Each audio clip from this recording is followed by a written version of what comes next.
लोग चंद्रयान 3 को कह रहे थे स्लो, नासा ने खोला राज तो सन्न रह गए। जी हाँ, बड़ी बड़ी बातें कही जा रही थी इसरो को लेकर कि इसरो के पास वो पावरफुल रॉकेट नहीं है कि वो डायरेक्ट ट्रेजेक्ट्री से सीधा अर्थ की सतह से चंद्रमा की सतह तक यानी कि लूनर सरफेस तक अपना रॉकेट भेज सके। नासा ने यह बताया कि उसने कौन सी टेक्नोलॉजी का इस्तेमाल किया था मंगल पर, मार्स पर अपने रोवर्स, अपने स्पेसक्राफ्ट, सारी चीजों को भेजने के लिए। जिस टेक्नोलॉजी का इस्तेमाल किया था नासा ने जब बताया तो लोग सन्न रह गए दोस्तों, क्योंकि इसरो ने जो टेक्नोलॉजी नासा ने इस्तेमाल की थी मंगल पर जाने के लिए, उस टेक्नोलॉजी का इस्तेमाल कर डाला है सिर्फ चांद तक पहुंचने में। यानी कि इसरो जो है वो ज्यादा एडवांस टेक्नोलॉजी का इस्तेमाल कर रहा है चांद पर उतरने के लिए। और इस टेक्नोलॉजी का इस्तेमाल इसरो पहली बार नहीं, तीसरी बार कर रहा है। जी हाँ दोस्तों, चंद्रयान 1, फिर चंद्रयान 2 और अब चंद्रयान 3। चंद्रयान 2 के लैंडिंग क्रैश से इसका कोई लेना देना नहीं है। बात ये हो रही है कि धरती से चंद्रमा तक, चंद्रमा की सरफेस तक चीजों को भेजने का जो तरीका इस्तेमाल किया है इसरो ने, उसकी बात हो रही है। जिसे लोग स्लो कह रहे थे वो असल में बहुत ही एडवांस्ड एस्ट्रोनॉमिकल और फिजिक्स से रिलेटेड यानी कि एस्ट्रोनॉमी और भौतिकी से रिलेटेड एक ऐसा कैलकुलेशन है जो बहुत ही कॉम्प्लेक्स होता है। और ये सिर्फ ऐसी एडवांस कंट्री की एडवांस स्पेस एजेंसी कर सकती है जिनके पास काफी ज्यादा नॉलेज और साथ में विजडम भी हो। देखिए दोस्तों, knowledge without wisdom is nothing, ये याद कर लीजिए आप। देखिए दोस्तों, अगर हम मानव जाति को दूसरे ग्रहों तक लेकर जाना है और लंबी दूरियां तय करनी है, अभी तो सिर्फ चंद्रमा की बात हो रही है, इसके बाद मार्स है, मार्स के बाद जुपिटर, अलग अलग ग्रहों को एक्सप्लोर करना है। इवन हमारे वैज्ञानिकों ने, धरती के वैज्ञानिकों ने हबल टेलीस्कोप की मदद से और अभी जो नया टेलीस्कोप निकला है जेम्स वेब टेलीस्कोप, उसके माध्यम से ऐसे ग्रहों को भी खोज लिया है जहां पानी मौजूद है, जो कि अर्थ लाइक प्लैनेट्स में गिने जा रहे हैं, यानी कि पृथ्वी के जैसे प्लैनेट्स में जिनका कैटेगराइजेशन और क्लासिफिकेशन हो रहा है। अगर वहां तक पहुंचना है तो हमें अपनी एस्ट्रोनॉमिकल कैलकुलेशंस और फिजिक्स रिलेटेड कैलकुलेशंस को एकदम सटीक रखना होगा। बात जब डायरेक्ट रॉकेट फायर की आती है अर्थ के सरफेस से सीधा लूनर सरफेस में जाने के लिए, सीधा रॉकेट को ल्यूनर ट्रांसफर ट्रेजेक्टरी में डालने की, ल्यूनर ट्रांसफर ट्रेजेक्टरी यानी कि वो हाईवे जिसकी आखिरी मंजिल चंद्रमा होता है, तब नासा ये खुलासा करता है कि उसके पास काफी स्ट्रॉन्ग रॉकेट इंजन की टेक्नोलॉजी है और वो उस रॉकेट से चांद पर सीधे अपने एस्ट्रोनॉट्स को या अपने इक्विपमेंट को भेज देता है। लेकिन उसमें खर्चा भी ज्यादा लगता है। बट बात सिर्फ खर्चे की नहीं है।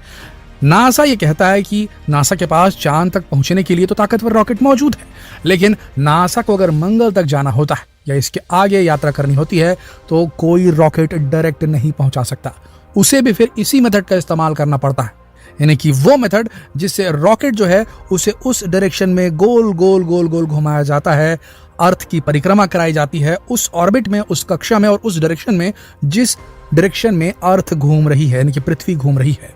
और बिल्कुल वही इफेक्ट पैदा होता है जैसा चलती ट्रेन से जब ट्रेन धीमी होने लगती है और हम प्लेटफॉर्म पे उतरने की कोशिश करते हैं तो उसके साथ हम जब दौड़ के उतरते हैं तो हमारे अंदर ट्रेन की मूवमेंट की एनर्जी भी आ जाती है, उसकी मोमेंटम भी आ जाती है, तो उससे उसको स्पीड मिलती है। ऊपर से जो ग्रेविटेशनल फोर्स है, समझ लीजिए एक मैग्नेट है जो अपने इर्द गिर्द गोल गोल घुमा रहा है अभी एट प्रेजेंट चंद्रयान 3 को। और उसके बाद जो है जो साइंटिस्ट हैं वो बेहद सटीक कैलकुलेशन करके एकदम परफेक्ट टाइम पे अपने सीमित फ्यूल को, क्योंकि वो एक लिमिटेड अमाउंट ऑफ फ्यूल लेकर के जाते हैं, तो सीमित फ्यूल को बहुत सही टाइम पे, सटीक टाइम पे, सटीक ड्यूरेशन के लिए बर्न करते हैं अपने इंजन्स को ऑन करके, और जो है उसकी ट्रेजेक्ट्री को, जो हमारा चंद्रयान उसकी ट्रेजेक्ट्री को चेंज करते हैं जिससे वो एक ऑर्बिट से दूसरी ऑर्बिट में जंप करता है। और इवेंचुअली टारगेट ये रहता है कि 5 ऑर्बिट जंप करने के बाद चंद्रयान को सीधा ल्यूनर ट्रांसफर ट्रेजेक्ट्री में डाल दिया जाएगा।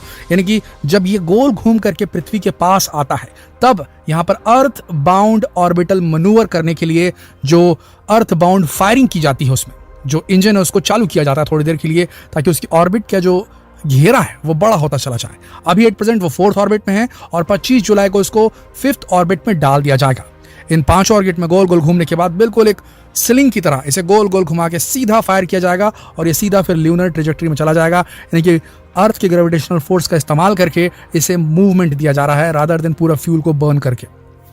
अब यहां पर इसरो आगे क्यों निकल गया? देखिए, जितनी बार जो देश ये चीज करेगा, इस सिस्टम से किसी सैटेलाइट हो या किसी लैंडर को लैंड करवाएगा मून की सरफेस पे, तो उसे एकदम सटीक एस्ट्रोनॉमिकल कैलकुलेशन करने का ज्ञान हो जाएगा, एक्सपीरियंस हो जाएगा रियल टाइम, और उसके बाद वो लंबी दूरी की यात्राएं परफेक्टली कर पाएगा।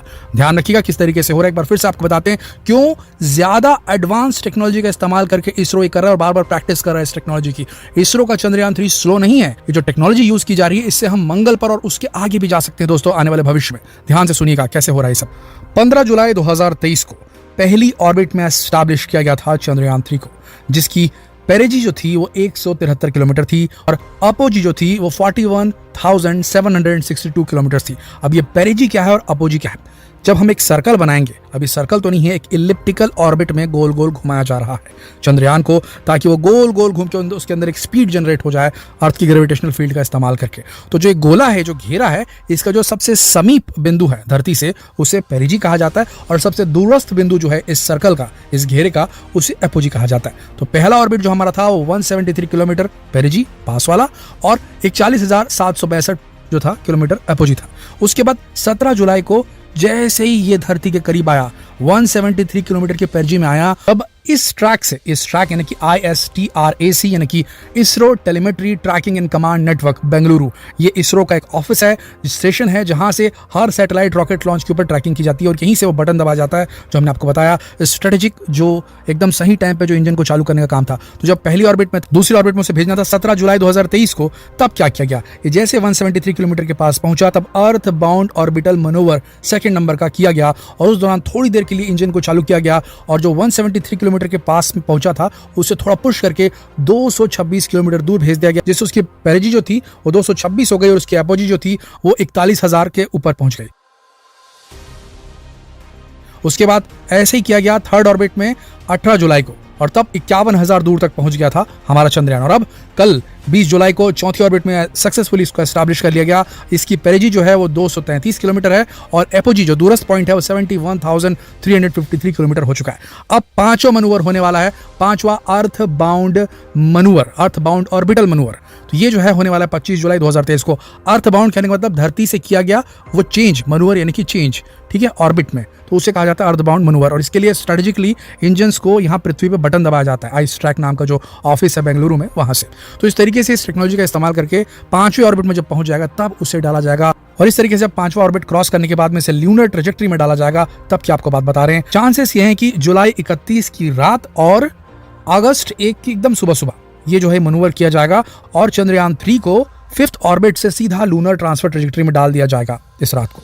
और उसके बाद प्लान ये है कि फिर ये वहां से पहुंचने के बाद में लूनर जो ऑर्बिट है उसमें इंसर्शन के लिए फिर से IS ट्रैक से बटन्स दबाए जाएंगे और ऑटोमेटेड सिस्टम काम करेगा और फिर वहां गोल गोल वहां पे लूनर ऑर्बिट का चक्कर लगा लगा के धीरे धीरे जब 100 बाई 100 यानी कि एपोजी और पेरोजी 100 किलोमीटर की हो जाएगी, 100 बाई 100 की पेरोजी, अपोजी और पेरोजी हो जाएगी लूनर ऑर्बिट में, उसके बाद वहां से लैंडर को अलग करेगा प्रोपल्शन मॉड्यूल और उसके बाद लैंडर जो है धीरे धीरे धीरे नीचे उतरेगा और वहां करेगा। तो इसके लिए सोचिए कितना ज्यादा कैलकुलेशन करना पड़ा।